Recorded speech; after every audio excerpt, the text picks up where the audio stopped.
This is where it all went down. Shady Side, where the future goes to die. X-Men, welcome to die! I am Magneto, master of magnet. Ha ha ha ha ha ha ha ha. Fear Street Prom Queen is a Netflix original written and directed by Matt Palmer and written by Donald McClary. They were involved in a film called Caliber that came out a few years ago, and this is based on the book by R.L. Stine. If you know the name R.L. Stine, then you know. If you don't, basically, he is a horror writer. He did a series of books for, well, children and maybe tweens, shall we say, called Goosebumps, that became a popular television series and actually has some really good cover art and, honestly, has some pretty good writing even if you were out of the age range. He actually really does understand how to formulate a horror story pretty well, and also not necessarily dumb it down, but make it palatable for children. Fear Street is the young adult, maybe even up to like 20-year-old, age range of books where basically things are a little bit more violent, a little more devil possession, a little more crazy, a little more time travel, a little more all over the goddamn place. I owned a fuck ton of Fear Street books.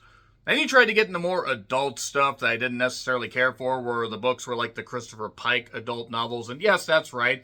I'm going to go into a little bit of deep talk about, Christopher Pike, R.L. Stine, as I did with the original trilogy that Netflix did a few years ago, almost 4 years ago. Good Lord. I didn't realize it had been that long since Fear Street Part 1, 94, Part 2, 78, and Part 3, 1666/1994.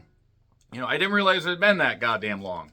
That was involving the Sarah Fierce saga. This is involving the Prom Queen book that does have a little bit of lore, shall we say. It has been many, many fucking years since I've read any of the Fear Street books.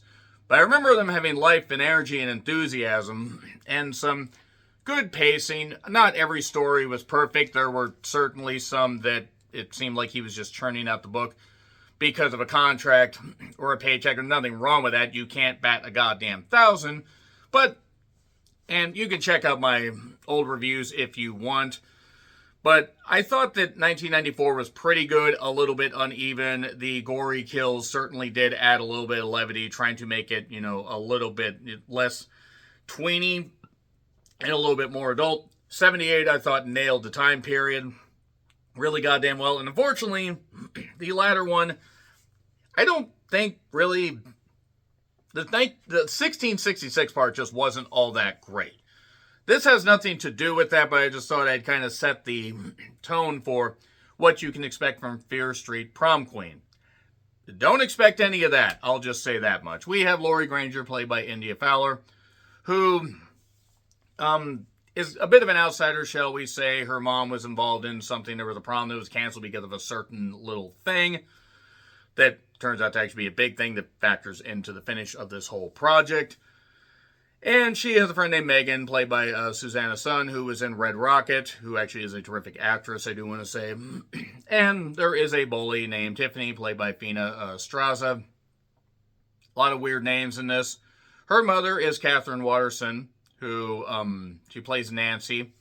And when your biggest name actress in this is Lily Taylor, yes, the one that was the mother in The Conjuring, actually has been good in other stuff, that's saying something. Chris Klein is in this. I did not know Chris Klein was still active. I'm not knocking Chris Klein, but I'm like, I remember him. And you also have Ariana Greenblatt, who continues her weird career trajectory. I mean, Borderlands was terrible. She wasn't Barbie. She wasn't 65. She seems to be good when she's actually given some suitable material to sink her teeth into. And Ella Rubin is in this. She was in Honora.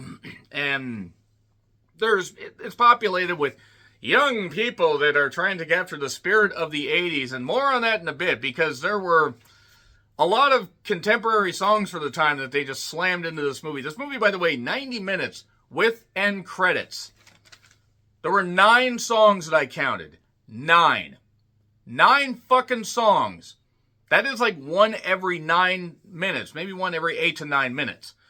So the idea is it's set in 1988. So it's set after the events of 1978, obviously. That's how calendars work. And before a lot of Sarah Fierce stuff that happened in 94 and whatever, in the 1666 bullshit.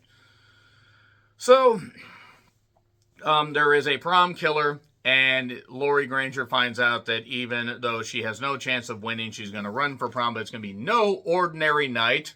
It also is probably the best prom night movie besides the original with Jamie Lee Curtis. This is at least a little bit better than the 2008 rendition. It was terrible. And Prom Night 2, Hello, Mary Lou, and whatever the other two parts were. So basically, Lori Granger, she opens with a narration that her name is attached to killer. Her name has a bad stain on it. And then we go to 2 days earlier. And I'm just going to mention, by the way, the contemporary songs right here. So, we open with Vengeance by Power Glove. We have Billy Idol's White Wedding. We have Never Gonna Give You Up by Rick Astley. We have The Look by Roxette. That I always think that Soundgarden really sounded like Roxette here. I mean, or Savage Garden, not Soundgarden. Soundgarden sounded like that would be weird. Savage Garden is what I meant. I think We're Alone Now by Tiffany. I think it's almost a staple that you have to put in. By the way, terrific goddamn song. And then Hungry Like a Wolf by Duran Duran, as well as Sweet Dreams by the Eurythmics, Gloria by Laura Branigan, and I'm Not Scared by Eighth Wonder. Take these dogs away from me, I'm not scared, whatever. So yeah, there you go. That's 9 songs. I'm not saying that they didn't pay well for the rights for that, but this is something where it's like, hey, we're just going to hit you over the head with contemporary songs of the time. Believe us, we want to capture this spirit. So Tiffany's the bully. Her parents really want her to win prom queen because it's really important to her, and it seems like it's a slam goddamn dunk. But then there's a rain slicker, axe grinding killer that wants to take care of this. Okay, fine, that's cool, whatever. I don't really think that's the worst thing in the world. Decent premise. You don't need to make a movie 2 hours. I mean, they did, I recall, make some of the Fear Street movies, or the previous 3, maybe a little bit longer than they needed to be. Sometimes it seemed like they were rushing a few things, and then other times they stretched out a few things that had some pacing issues. This has some fucking pacing issues, such as the fact that none of the kills are earned. The characters, while the actors certainly try, the characters don't really have any deep, lore to them. There's like one little hint about where this prom queen story could go in some drawings, and also with a mid-credit scene that I'll talk about, or mid-credit still that I'll talk about. But this wasn't good. This was not good at all. Like, this felt much like they were getting somebody that actually has talent as a director and a writer to just say, yeah, we're going to do this Fear Street movie. We want you to do it. It's a big project, but we don't want you to actually be able to infuse it with any ingenuity. And that's pretty much how I felt about this whole thing. I was very disappointed with, the tone of the beginning. Okay, that's not all bad. They set the stuff up with Lori and Megan.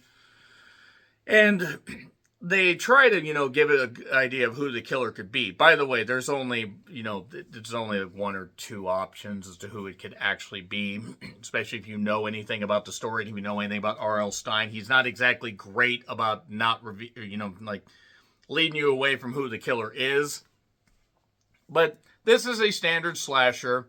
There are a few kills, I guess, that would be creative, but they're just not earned. It's like, okay, this character spouts a few things, we know a little bit about it, and then boom, and then they get axed.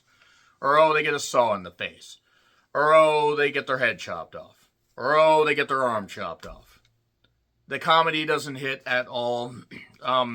It grinds to a fucking halt with about 40 minutes left before trying to pick things back up with the eventual third act reveal and slaughterfest that really, I think, turns into just a couple people. It doesn't feel like it knows what it wants to be, and that's really the most disappointing thing about all this. So, since this takes place after the 78 events, they do reference Camp Nightwing, and they even reference that near the end of the movie. I know I'm kind of bouncing around a little bit here, but that's not necessarily a spoiler. It just doesn't really work. It really ends up being the worst entry. And I thought the third entry was actually going to end up being the worst. But no, this didn't nail the tone.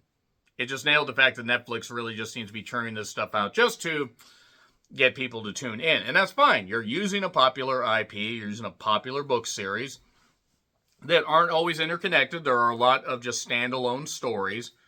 But what worries me is that they're going to use this template to make further Fear Street installments, and it's not going to end up basically having any of the magic that the first two parts did. Even with their issues, I thought they captured the tone pretty well. That being said, I am going to get into spoilers on Netflix if you want to check it out. So there we are, 3, 2, 1, and spoilers. So, Lori's mother was accused of killing her dad. Or stabbing her dad. Killing him, stabbing him. Taking him on a goddamn bus, walking him across Texas, make him sell like he's going to the electric chair. Ox, the natives are getting restless. I don't know why I'm quoting Ernie Ladd right here, but Ernie Ladd, even as a corpse, would have been better than a lot of the characters in this. So, nevertheless, all the contemporary songs that I mentioned are sprinkled throughout this whole thing.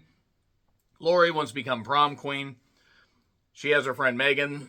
I thought we were going to go with a bit of a gay storyline, but we actually didn't go that route. I believe the actress who plays Megan actually is. Good for her. Let's be respectful of people as long as they're happy.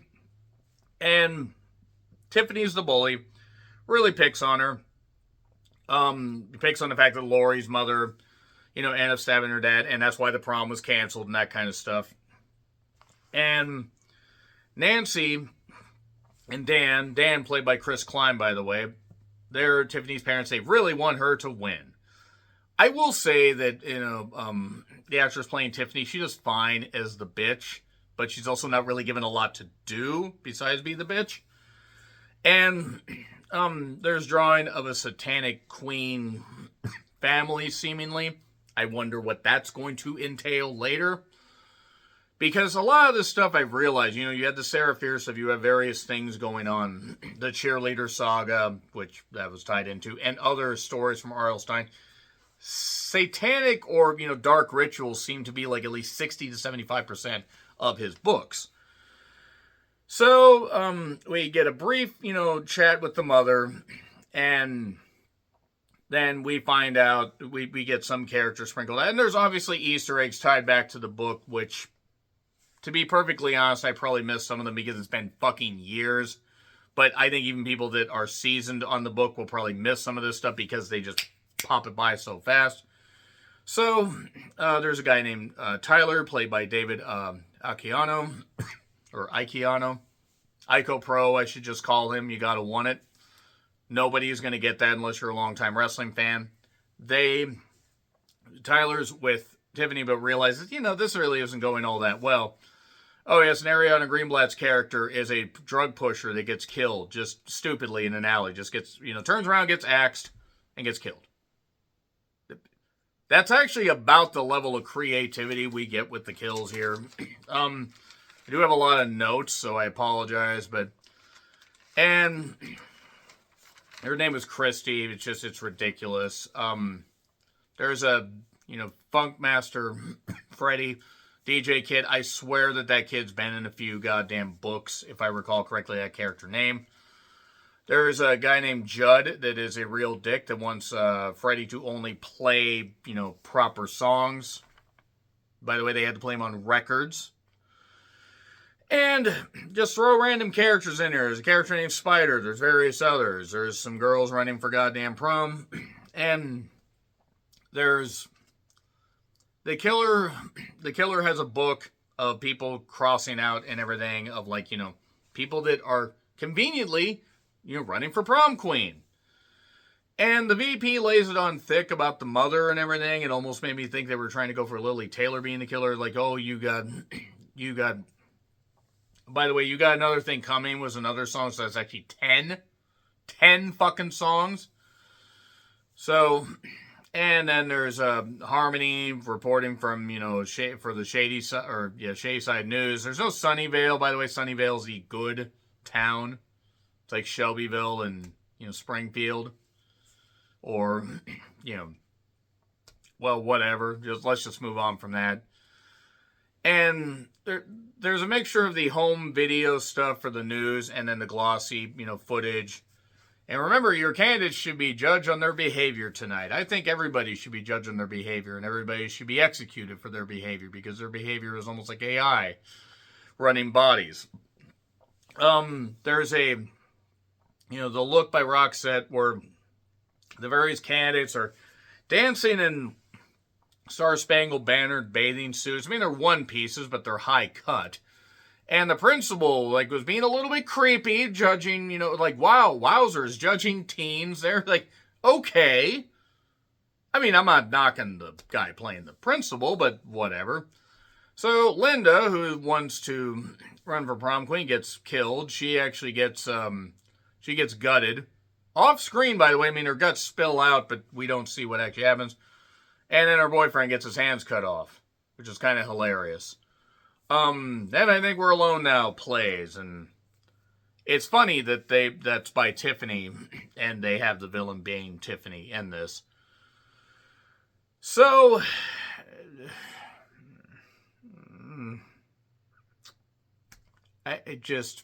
Megan plays a trick by pretending that Tiffany's head is in a punch bowl, or somebody's head is in a punch bowl. Lori gets upset at her because she wants to fit in and she really wants to make them. But see, they don't earn any of this shit because they're back to being friends later. It feels like this movie had about 20 minutes cut out of it, or at least 10, where a few gaps would have been filled in, but it just seemed to go boom. Just seemed to be like a firing squad. So Lori got some flowers in a card. Hope you don't choke. I mean, whatever. Judd was with one of Tiffany's friends, but then Judd got his face sawed, which, again, and I mean one of the power saws, but that might have been good if, again, it's not fucking earned. It's just not. I'm sorry. It's not fucking earned. So, it all goes back to the mother and prom. Tiffany's really upset because, my mom was going to be part of the prom and your mother ruined it, all that stuff. Gee, I wonder who the killers are. And Melissa basically is tired of Tiffany constantly picking on her, even though she's like one of her friends, her right-hand woman, I guess. Sweet Dreams plays. I would have rather walked on broken glass, as Annie Lennox once said, rather than continued with this film. And then we danced to Gloria by Laura Branigan. Oh, I did write that one down. Okay, I couldn't actually remember if I did because there were so many contemporary songs in this. By the way, we get Sweet Dreams and then we get Laura Branigan's Gloria back to back. So they are just boosting the goddamn contemporary music at this point. This is almost egregiously bland is what I'm writing down. So, there's two killers. Gee, I wonder who the killers are. I mean, I think it was pretty obvious who the fucking killer was. But Tyler is kind of sick of Tiffany, and he wants to go with Lori. Megan feels that Lori has changed. This will not get better, is what I noted. And then Megan tries to show Lori, hey, by the way, have you seen any of these people lately? Christy died, or Christy has not been seen for a bit. Everybody else seems to be disappearing and nobody has noticed this. I mean, that's fair. Nobody really has noticed this stuff. But Tyler gets his head axed or cleaved or whatever. By the way, there was an earlier thing that Megan did where she tried to cleaver her arm, but it was a trick. It was one of those, trick prop cleavers that went like this, which was kind of nice. I wish they would have gone more with that route. So, Lori stabs one killer when her and Megan try to get away, but Megan cuts her hand on glass, so she has to go to the hospital later. Lori wins prom queen right as they get back in there conveniently. But then the killer shows up and chops off one girl's leg and one guy's head and chops off the principal's arm. That after, by the way, they capture who the killer, she stabs the killer in the goddamn head or in the eye with her crown. Hey, fuckface. This is after, by the way, 3 people team up to take him down. One guy puts the severed arm by the principal because I guess funny. It is Dan. It is Chris Klein. I always knew the American Pie residuals drying up would lead Chris Klein to crime. Klein crime, as it were. He's a Klein crimer. So, yeah, there we go. This is worse than 78 is what they're noting. They aren't wrong. This is a worse movie than 1978. And Nancy is being interrogated while her husband goes to jail. Tiffany apologizes to Lori, and Lori feels guilt, says, well, you know what, maybe she just wanted to win. Let me ride back with her. We only have a few minutes left of this movie, by the way, so we're really rushing this. And Nancy gives her statement, wants to go home to her daughter. Police are like, well, I mean, we can't hold her on anything. Oh, wait, Nancy's a killer. And so is Tiffany. They were all doing this because Nancy actually was with the dad before, who became Lori's dad, but the mother stole him. So that's why they're doing this. There you go. That's your fucking reveal right there. Your two-faced dad, I believe, was the line that was said. So, she's trying to run away from them. She conveniently manages to kick Tiffany through a breakaway part of the rail, and she lands and it gets impaled on some spike on a table. It just happens to be there. And then she breaks into the trophy room and hits Nancy over the head, and basically pretty much gives her permanent brain damage. I mean, at least more than any of the characters in this movie had. And she's calling her all kinds of things, but she's, like, not doing well. And who do you think you are? I'm Lori fucking Granger. Smash to end credits, and then we get the mid-credits scene where Nancy's bleeding out from her head injury, and it bleeds out into that satanic symbol that we saw in the earlier drawing. So, yeah, they might go with this tone and might make it actually a whole bunch worse. This sucked. This movie sucked. It was not good. In fact, let me see. Before I finish this review, let me just... I set fire to these notes, but yeah, I don't want to ever see that list of songs again. Even though I like most of those songs. So yeah, F. Agree, disagree, what I said. Like, share, subscribe, Twitter, Letterboxd, Blue Sky handles in the description. I'm John Ritlin. I'll see you soon.